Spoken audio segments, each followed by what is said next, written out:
Hey everyone, the title of my research project was the video game Vendetta. What my research was trying to prove was that video games do not have a negative effect on the person playing them, nor do they cause people to act out in major violent ways. So according to the media news, their research indicates that playing video games not only changes how our brains perform, but also their structure.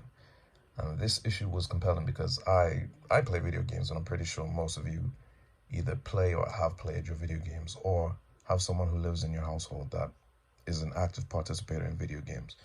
So the video game industry is $100 billion industry, with 20% of that belonging to violent video games.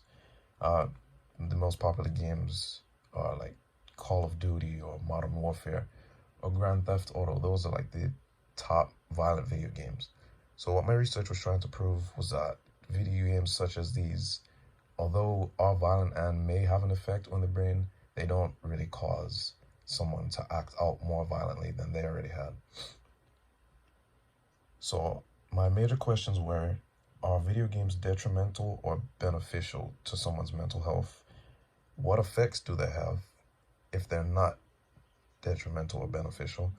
And then, can violent video games cause corruption in those playing? So as you can see at the top of my presentation, there's a chart. Basically, this chart is a correlation between violent video game sales and the crime rates. So the small lines going downward toward the screen represent the represent the crime rates.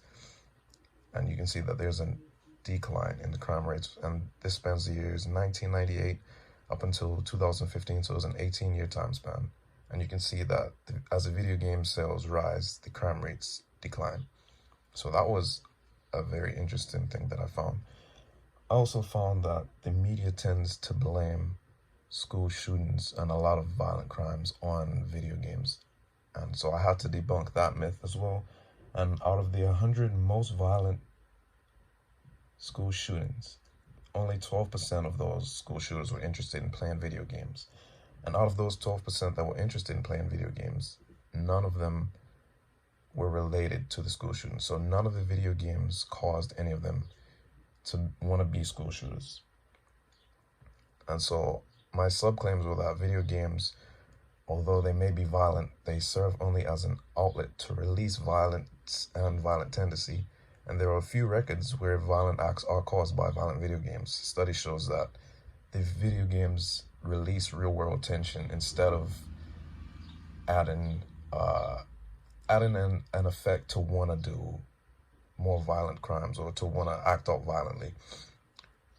So although researchers or people may think that, violent video games tend you to want to act out or tend to want to make you do violent things, these violent video games are actually beneficial for someone's mental health, and they may, save someone one day from being in the path of someone who's been a part of these video games or wanting to act out. They serve as a mediator between wanting to do that.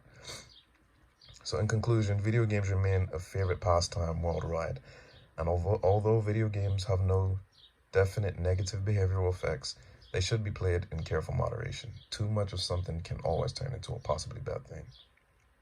This is my presentation. Thank you.